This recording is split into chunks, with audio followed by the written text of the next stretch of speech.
Welcome back to the Ducks Dash, which is the University of Oregon Dash show on Dash Sports.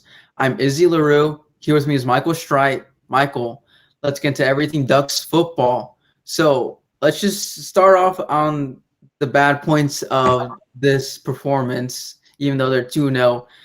How are the turnovers affecting the team? Yeah, it's been a weird start for Oregon with two convincing wins despite being very much on the other side of the turnover margin. I mean, this is like a golden rule of football in general is if you're not going to win the turnover battle, that really doesn't help your chances of winning. And this was a conversation that we had last game when Oregon had two turnovers and Stanford had zero, and we said Oregon's lucky that they got away with this, that they made two mistakes, but they were still just that much better, that they made it work. And now it was even worse. I mean, three turnovers in the first half. It was kind of a blur how rough that stretch was in the first half with just giving the ball to Washington State. But it was another situation where, despite those mistakes, especially on the offensive side of the ball, Oregon was just so potent and so dominant and so well prepared that it didn't really factor into the game being that close even.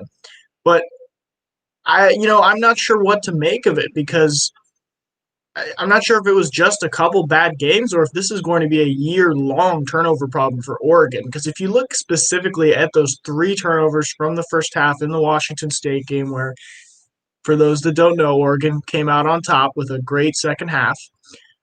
Some of them looked a bit fluky. I mean, they looked just like bad bounces or, just kind of not used to playing in the cold, not really like big errors. Yeah, no. It's still gonna be a big problem because if we see this going on late into later games, Oregon, they're not gonna win a bowl game, a Pac-12 championship. They're not gonna be able to finish their season strong because if you're having three turnovers against Washington State, which is gonna be one of the bottom teams in the North Division, and then two against Stanford, and you'll have two fumbles and a pick to the same guy. Aiden Hector seemed like he was about to be the Pac-12 Defensive Player of the Week until the second half rolled around. Luckily, we stopped him from doing any more damage to our offense in the second half. But these turnovers, they're very telling. Even though you saw like there's some bad bounces, one of them was a bad handoff between Shuck and Verdell. And as a starting QB with your number one running back, you have to have that handoff exchange pretty tight and locked down. Even though there was three guys coming in Verdell's face and Shuck was trying to pull it out and Verdell maybe thought it was still his ball, you still have to be able to pull that out, and the running back has to have that knowledge to be like, oh, my quarterback's trying to pull out the ball and run it because there's three defensive linemen in front of me. I'm not going to get any yards on this play. Yeah, that is one of the unfortunate realities of the RPO offense is there are a lot of plays where CJ Verdell is thinking, I could be getting the ball or I could not be. And it's a very specific skill for quarterbacks in these offenses to be able to give the ball and sort of make it look like you're handing it off and then pull it out of that pocket. So it is definitely a something that these RPO quarterbacks, something they got to get good at, something it's a genuine skill and how well you can sell that fake. That turnover was the most concerning, I'd say. But overall, it's definitely something Oregon has to clean up. It's definitely something that they can't afford to just keep winning games while losing the turnover battle. Um, but that was the most clear one of just giving the ball away. I mean, you can't just drop the ball on a handoff like that. Like plays like that, when it's a close game, you just point right to those plays and you're like, well, Oregon would have won this close game if not for like plays like this where you just kind of gave the ball away. So you definitely got to clean up on those mistakes, which they did And in you the also second have half. to remember those Tyler Shuck passes that weren't intercepted. He had one against Stanford where it went off the hands of the DB, and then against Washington State, this last game where it went off the hands of the linebacker. He literally threw it straight to the defenders, and he was just lucky that they could not catch the ball. And you're wondering how he's going through his progressions because we've talked about it. last episode. This episode, again, I don't know what he sees in the defensive scheme when he's looking to throw the ball, but it looks like he just can't make his progressions whatsoever. It's like once he knows what route he wants to pass it to, he's going to pass it to them no matter what, even if it's a bad throw. Yeah, that's a great point about Tyler Shuck. I mean, we're both happy, with Tyler Shuck's performance and his start to the year, and it's like there's a lot of positive storylines to come out of it, but he's got those turnovers already on the books, and he's got, like we said, in both the Stanford game and in the Washington State game, he's got passes that should have been intercepted. So he is not making smart decisions, and he's making those like rookie mistakes. Although he's a sophomore at this point, but he is making those mistakes that happen to a college quarterback that just isn't all the way there in terms of progressions and the mental part of the game. So he's making those mistakes, and you play up against a better defense, you're going to get punished. And you're not just going to get punished for an interception. You're going to get, really harassed. You're going to get pick sixes potentially. And with Tyler Shuck, I mean, he's got a lot of confidence. He's got a lot of mojo, a lot of swag, and he knows what he's doing with making commanding this offense. It really feels like he's confident as this leader of this offense, but that can get taken away so quickly, and you can have the game swing so quickly on like a pick six from like a really bad Tyler Shuck throw, right? Some really disastrous performance there, and that's something to keep an eye on. And another thing that we should touch on is the defensive side of the ball. Oregon hasn't forced any turnovers. I mean, I this was just is about to say that. You read my mind. yeah. I was going to ask you, why hasn't Oregon gotten any turnovers yet? Yeah, this was a hallmark of Oregon's defense last year was that although they did give up quite a few yards in certain areas and they did have stretches of games where they weren't that good, they were able to get big plays. And when they needed a big stop, they were able to get a big, big stop. And it just kind of felt like whenever Oregon's defense really needed to show up, they came through and they were very clutch last year. And it's a mystery right now. I mean, it's a 2 games, so it's a small sample size, but there's no big plays. I mean, there's just a kind of solid performances in both games. Nothing to write home about. I mean, especially Stanford scored 14 points, yes, but they also missed 4 field goals, so they were moving the ball down the field pretty well. In both games, you're facing offenses that, you know, exceeded expectations a little bit, did a little bit better than they should. If you're so high on this Oregon defense, and statistically, it's kind of hard to measure because of teams playing different amounts of games. But we talked about Oregon's defense being number one in the Pac-12 as just sort of an obvious thing this year. Like, oh, their defense will be the best in the conference since it was, it's going to be better than last year, and it's kind of a question mark right now. Like, are they going to live up to that, or is this just something weird happening with this defense where not all the right pieces are there? It just seems like they cannot stop the run to save their lives. And I don't know what it has to do because the D line, they're supposed to be one of the best parts of the team. They only have 1 sack in 2 games, and that 1 sack came from Noah Sewell, who he went off last game. He showed why he was a highly sought out recruit and getting those tackles for losses. And it's very concerning because if you have teams like Stanford and Washington State running all over you, imagine when you get to a bowl game with Travis Etienne or some other like an Alabama running back, Najee Harris, where these guys they're going to be first round picks as running backs, and they're just honestly they would tear up this defense at least putting up 200 rushing yards. Yeah, this is a big question for both Oregon on offense and defense. That we've watched 2 games against not good teams. I mean, these are teams that are going to be either middle of the road or in the bottom half of the Pac-12. I mean, these just are teams that Oregon should take care of. And I talked about how if Oregon's going to have a slow start to the season, they got really lucky that these are the two teams they get to play. I mean, they don't have to take on any heavy hitters in the first couple of weeks. They got two games where they were 10-point favorites, and they actually beat the spread in both games. So it's weird because they did even better than the spread said they should. They had two convincing victories, two victories of 14 or more points. And yet, what we're talking about is that if the level of competition rises, if the team they're facing increases, there's all these, questions and all these holes in this team that we're seeing right before our eyes, like the turnovers, the lack of sacks, the defense not being all the way there, Tyler Shuck's decision making.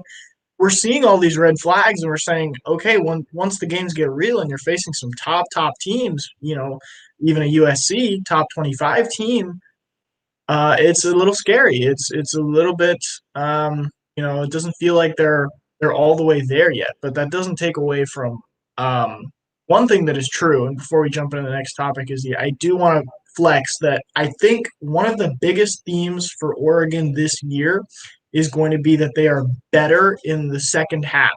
That you got to beat them in the first half, and that they are going to just dominate. Like they're gonna not dominate, but they're gonna be so much better of a second half team. And I'm two for two on those predictions. I think that's been true in the first two games. That the first half is when you get them. The second half is when they lock things down. And I think that's just going to be a reoccurring theme all season. Yeah, let's talk about that second half a little bit more and talk about the offense. So, Michael, what part of the offense impressed you the most? The passing and the rushing part?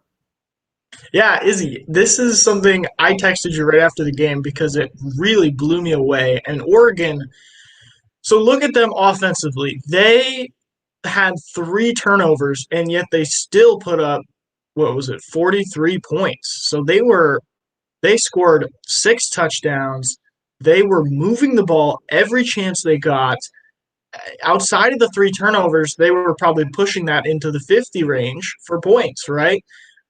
So the second half especially was like a flawless half for Oregon's offense. I mean, it even at the very end of the game when Washington State was still sort of holding on and like there was a little bit of a chance of a comeback, the way that they moved the ball, I mean, it was just merciless down the field. Just moved it, and then the touchdown the final touchdown Oregon scored was just a Cyrus Habibi Lekia 1 yard run, and he wasn't touched. I mean, he just walked into the end zone like it was the easiest thing, and it was like this deflating thing for Washington State. Like, okay, we're not going to stop them today because it was all over the place. And to answer the question, Izzy, the best part of Oregon's offense is the play calling. I think Joe Moorhead has impressed me so much in these first two games and just a lot in this last game.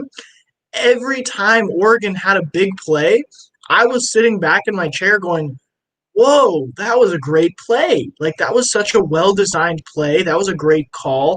That was a great decision. You're seeing a lot of open gaps. You're seeing a lot of open receivers, and you're seeing a lot of really genius plays out of Joe Moorhead, including the big Tyler Shuck runs. I mean, he's still getting a lot of rushing yards. And I just think that was one of the best play calling games that I've seen in my life from an offensive coordinator. It was all game long, he was impressing. Yeah, it seemed like play after play, he just kept calling the right plays to get Oregon either touchdowns or first downs. And Oregon fans, right after the game, they immediately said, thank God we don't have Marcus Arroyo anymore because now we have Joe Moorhead, a guy who can actually make these play calls and make us better. But to answer the question, I'm going to have to go with the rushing part of the offense. And the only reason why I go with the rushing over the passing is just because of how Shuck has been playing now. Even though he's been great, we can both agree on that. Like everything that we're saying, it's just nitpicking. That's how good he is. If we're nitpicking at someone, that's how you know they're really good because we're just finding like the small little details where they can be better. And the one thing that bothered me about last game is that he kept on throwing the ball behind the receivers because you saw the receivers having to go back and reach for the ball a lot. When you're running full speed, say you're doing a slant route or a post route or a dig route, your body is going forward, your momentum is going forward, and when you have to reach backwards, it really just slows you down in total. It leaves you open for hits. It's not an easy catch. and then you're having to switch up your momentum. You're like, okay, where am I in the field? That's really one of the worst things you can do for a receiver as a quarterback is throw it behind them, unless if a safety is coming down and that's where a spot where they can catch and not take a big hit. But otherwise, if they're just running an open field and you're throwing it behind them, it's going to be really frustrating for the receiver because he's like, just hit me in stride and I'll go for the touchdown. You saw that with this Jalen Red. He had like I think it was a 40-yard reception. He was 3 yards away from the touchdown. That was because he was wide open, but Chuck just didn't hit him in stride, and he had to wait for the ball. Luckily, the defender didn't turn around for the pick. But that's why I'm going with the rushing team because in the rushing team, you mentioned it, this O-line has been great. Mario Cristobal has truly shown why he's such a great offensive line coach. You saw so many huge gaps. Like, Michael, me and you could have been running out there. That's how big those gaps were. Yeah. And then once you have the trifecta of Verdell, Dye, and Habibi Likio making a touchdowns, you know that's game over. That's GG. When those three guys get at least one touchdown apiece, game over. Travis Dye, he even had himself a hat trick. He had a rushing touchdown and 2 passing touchdowns. Verdell had a rushing, and maybe Likio had a rushing one. So, and what do they combine for almost 269 rushing yards?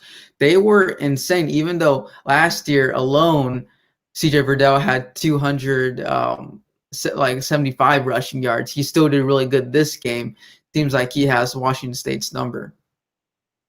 Yeah, in all of our season previews, I was saying that Oregon's offense is really scary. I don't think they're scared. You should be scared if it is an Oregon fan. I thought they would have a slow start, that it might be really tough going, that they would have to be figuring out the quarterback situation. I couldn't be more wrong. Oregon's offense is firing on all cylinders. They are hitting every single mark in these first 2 games. And what's weird is we went from last year with like so much talent on this team, and Marcus Arroyo was the offensive coordinator, just some sort of head scratching moments where fans were like, I mean, I feel like we should be better than this. I feel like we should be more explosive. And now you've got Joe Moorhead coming in, and you've got all these, new pieces and new faces, and it feels like he is getting the absolute max out of every guy he has. That offensive line is performing as good as you could expect. Tyler Shuck has had as good of a start as you could expect. You can't be disappointed with that. And that 3-headed monster in the backfield, they are all just hitting it, right? I mean, literally, they all did what their stereotypical sort of spot in Oregon's rotation is. CJ Verdell is the main back that's going to get consistent yards and some big, big carries. He had 100 yards. It was a classic CJ Verdell game where he just kind of figures out a way to get to 100 yards, and it's always impressive in the box score. Travis Dye comes in, change of pace, gets a receiving touchdown, gets some incredible, runs, really opens up the offense. It was impressive every time he touched the ball. He just found a way to get open. It was weird. Like, he would catch the ball and just be in open space. And then if you'd think if they're both doing so well all the time and they're both having great games that there isn't room for Cyrus Habibi Likio, and he comes in at the very end of the game to just pound the ball in the end zone and get a 1-yard touchdown run. So even he ends up in that box score. Even he ends up, doing his job as a goal line back, as like a nice third option.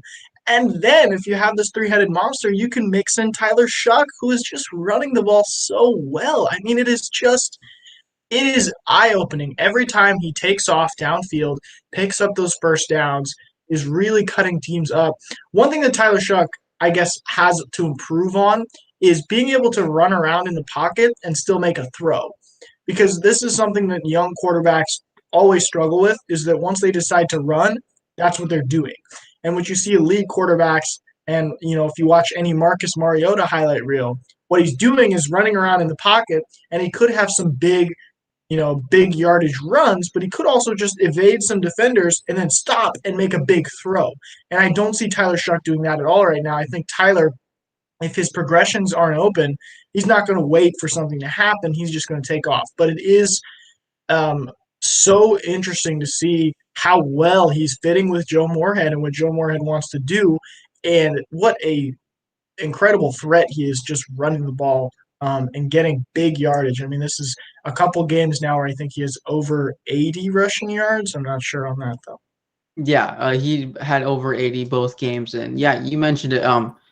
These receivers, they're built for a quarterback that when he gets out of the pocket, because Jalen Redd, Johnny Johnson, Micah Pittman, they're players who make big plays and big moments. And if they see their quarterback kind of scrambling in the pocket, looking for someone to throw to, they'll just drift towards the quarterback and find that open zone right there, and Chuck will just pass right there in easy yards. So that's something else that he also needs to work on too, like you mentioned. It's just a lot of little things that Chuck needs to work on, but if he gets those things down, he will be a really good quarterback for years to come at Oregon, and it'll be exciting to see having Justin Herbert and then having Tyler Shuck being his protege kind of, but he's becoming his own kind of quarterback in this RPO offense.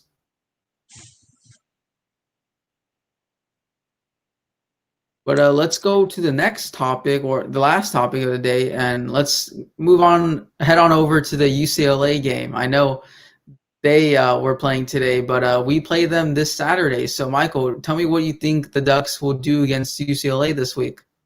Yeah, this was originally a Friday night game that got moved over to Saturday because of the fact that UCLA played on a Sunday, so they didn't want to do like a tight turnaround.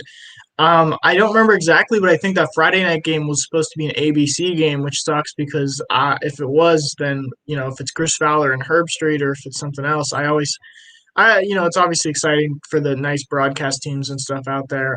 So I don't know what the broadcast situation is going to be now for Saturday, and I guess it's always up in the air because last week was sort of the worst, or this week that we just got out of was one of the worst weeks of COVID postponements and cancellations and stuff. The Pac-12, applaud, and was it applause all around for them in the Pac-12 because they did figure out a way to have this game played on Sunday rather than having two games canceled this week. There was only one. They were able to figure out UCLA. Oh, you guys can play Cal. You guys can play on Sunday. Like make it work. Which it's got to be pretty crazy to think about game planning for one team all week, and then in a day it's like, oh, you're playing this team now. That's got to be weird. But it was there was no doubt about who was the better team. UCLA just took care of business. I mean, they dominated Cal. Offensively, is not. I don't know. I haven't researched UCLA enough. I'm still in a bit of sort of the hangover from Pullman last night, but UCLA scored a lot of points in their first two games. They are going to be the best offense that Oregon has faced so far, and they are going to score a lot of points, and they're going to put a lot of pressure on Oregon to continue to rise. And it's been about 10 and a half point spread for Oregon as them being the favorites in the first 2 weeks. I think that'll fall a little bit. I think this will be, I don't know, I'm not good at setting these spreads, but I think this will be the toughest opponent that Oregon has faced this year. Yeah, most definitely, because you have a kind of Stanford team that's trying to find their identity, and then Washington State team who just got a new head coach, new quarterback. They're trying to figure out if they're going to be a run first team or if they're going to mix in some kind of run pass offense. And now you have UCLA, who has a guy in DTR who's made big noise in the offseason, and he showed it against Cal. And I feel bad for Cal because this was Cal's first game of the season, and they were preparing for their game against, what was it? Who are they playing? Utah, right? Yeah. I'm pretty sure. Yeah. And then within the day's notice, like, oh, you guys are playing UCLA. And UCLA, they already had a game under their belt from last week. So they were already battle tested. And they're like, okay, well, we're just going to play whoever. It doesn't matter. We just want to play these games. And then Cal just, unfortunately, they got the shorter end of the stick with that. But if Oregon does the same thing and start slow against this UCLA team, it's going to be a very, very tight game because obviously Oregon, they're going to come back in the second half. We all know it. They're a second half team. It's very frustrating, but at least you know what they are at the moment. They could easily fix that with fixing those turnover issues, but right now they're a second half team. And if UCLA puts up 14 to 21 points in the first half, it's going to be a very, very tight game for Oregon to win it in the second half, because if it's like 21-7, 14-7, coming to halftime. That's not a position where you want to be at. But Oregon, they thrive in those type of situations, so it wouldn't be no hassle for them. Yeah, and Oregon did most of their damage in the second half, but one part of Washington State that we do need to touch on briefly is that the last drive of the first half was sort of felt like a game-winning drive. I mean, it was such a breath of fresh air, and it was like this. Oregon fans were like, "Okay, we're gonna be okay." It was such an incredible drive. I mean, basically, Tyler Shuck and the Oregon offense gets the ball. They've had a terrible first half. They've only scored, I think, 7 points. And they have like 3 plays to do something. Like they literally have like 3 plays, 10 seconds on the clock, and they scored a touchdown in 2 plays.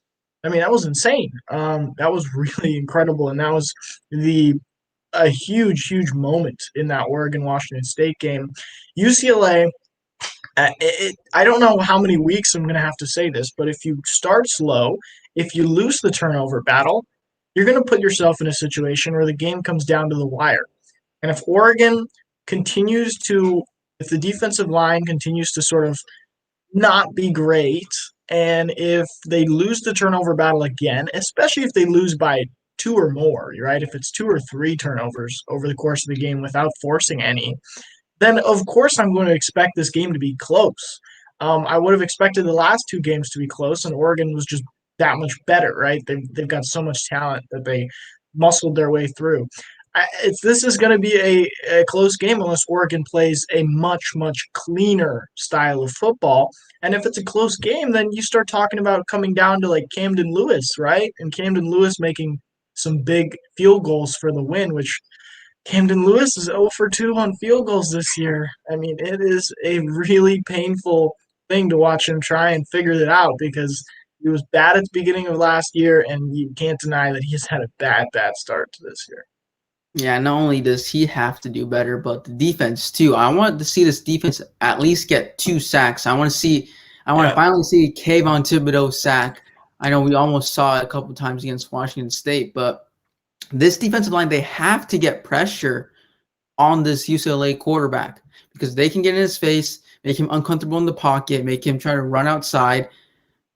Oregon's DBs, they're going to love that because every DB loves it when their D line gives them a chance because all you need is a chance for the quarterback to throw an iffy ball, maybe it's swatted down, and then you can make those plays where they get that pick. Then you get those explosive plays where it pumps up the offense. They're ready to go and score off that turnover. And then defense, they're on the sideline happy like, okay, we know what we need to do now. Keep doing this.